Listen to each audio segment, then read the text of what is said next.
Okay, now let's do an example of the Gauss elimination method for a 3 by 3 matrix. I have written this system of equations into the augmented matrix form. These are the coefficients of these variables, and on the right hand side I have written the constants of our system. Now I am performing the row operations. The first entry of the first row is called the pivot entry. Similarly, this is our pivot. Alright, and the task of the Gauss elimination is to make all the entries below the pivot entry equal to 0.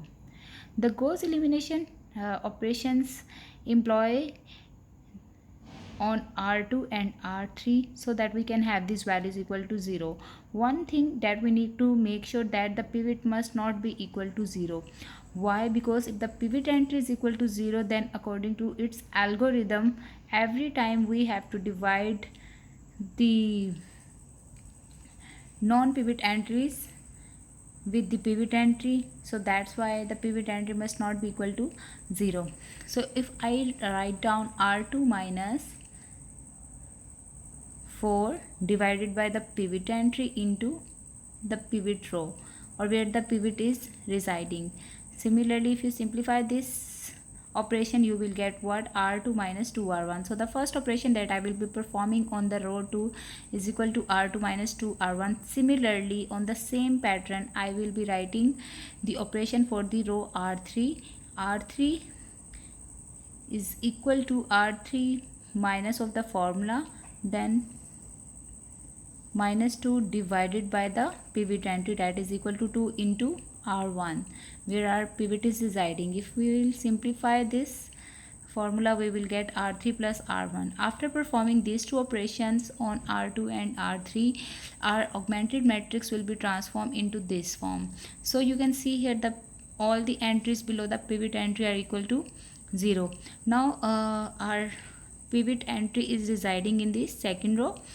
Alright, and I have to make the entry below the pivot, which is equal to 8, equal to 0. So what kind of the operation I need to perform? Again, I will be writing as per the formula we have discussed. The only operation we will be performing is on R3 now, because we are having only 3 rows in our system. So the operation is R3 minus of the formula minus 8 divided by the pivot entry, which is equal to minus 8 into R2. Okay, so it should have been, I will be later changing R2. यहाँ पे I will be placing minus, then R3 plus R2 should be the operation that I need to perform on row 2. After performing this operation, or this matrix, our system will be transformed into this. So you can see that I have converted my matrix into the upper triangular matrix, where a triangle of the zeros is residing below the main diagonal, and the triangle of non-zero is residing above the main diagonal. So this is called the transformation of our matrix into the upper triangular form. Alright, the next step is performing the back substitution. I have written those equations again, and from here we got z is equal to 2. Then from the second equation I obtain minus 8y minus 2z is equal to 12.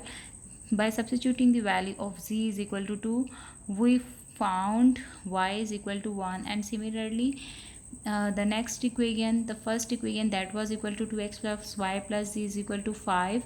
I have substituted the values of y and z and obtained the value of x. So in this case, the unique solution is existing.